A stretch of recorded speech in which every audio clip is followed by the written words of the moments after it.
Captain Marvel, issue number 7, Legacy 143. It's upside down on purpose. I just figured no one else started their review like this. And not many people review Captain Marvel to begin with. Cool story, bro.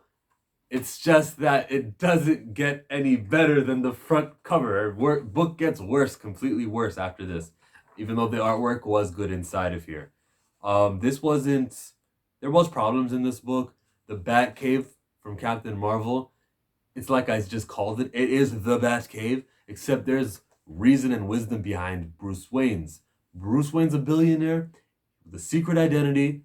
He's got the means, the funds to have this on his property. He's old money. I'm sure there's no sewer systems or anything that, is down there to be difficult. It's just that this is not her identity, befitting of her identity. She does say that Tony Stark helped her out with it, which is when he's the Batman of that universe. It just doesn't fit her. She's not a super smart genius, and everyone knows who she is. Didn't like that. The X-Men, I guess, are another DC Marvel property that has it. It's just that one makes sense to me. Not just because I'm more of an X-Men fan, but that's like, these guys are hated and feared. You mean to tell me that the humans wouldn't flip out if they knew that they had an X-Jet that comes out the basketball court like that? There's reasons to keep that hush-hush. Her having a secret lair, especially when she's always been an Avenger, and she can always go to Alpha, not anymore actually, she can't do that after this comic book, but she's got her resources.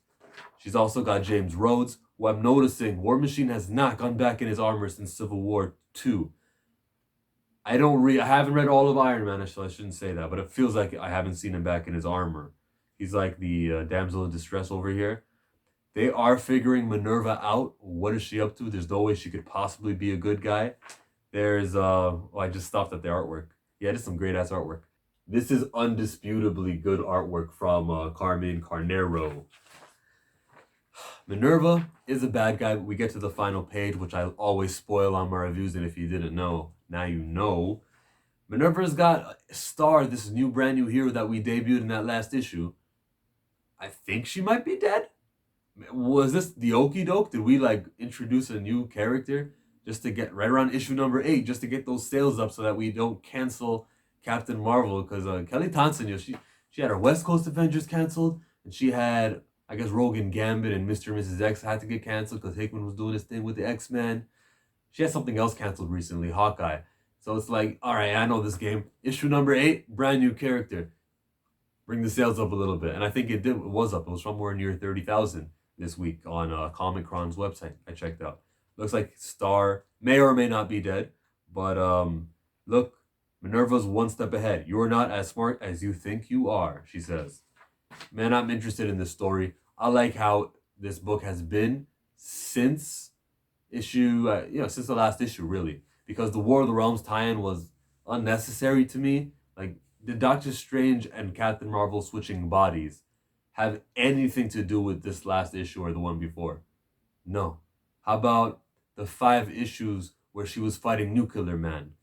At the time, I thought it was cool. I loved Rogue and her re-meeting, having a team back up, sharing each other's powers, and that was cool.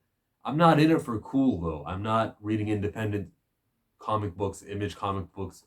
I only read Marvel. I don't read DC. It's because I'm in love. I'm enriched with this contained universe featuring her and featuring him, featuring Captain Marvel, who has to play along with them. So as much as I like good stories, and I'm going to probably give this comic book, I will give it a 7 out of 10 for quality stuff and good artwork and fun. I hope that it means something to either Carol the character or the whole universe as a whole, leading up to the next event, whatever's after Absolute Carnage. I just hope I can look at... reading this comic book really helped me out, because when I read Spider-Man, things that he did in the, I think the 3rd issue with that switch where he was divided into 2 people was brought up in this week's comic book. Everything that Ironheart's been doing leads up to whatever the next issue is. It's a mystery of the 10 rings. What's the other comic books that are around me that I can point at? Everything has a reason, and Captain Marvel feels a little bit directionless, just like this review got at the very end of it. So I'll put an end to it. You can watch my most recent upload here. You can watch my Ironheart review here. You can watch the best for viewer recommendation here. Subscribe over there.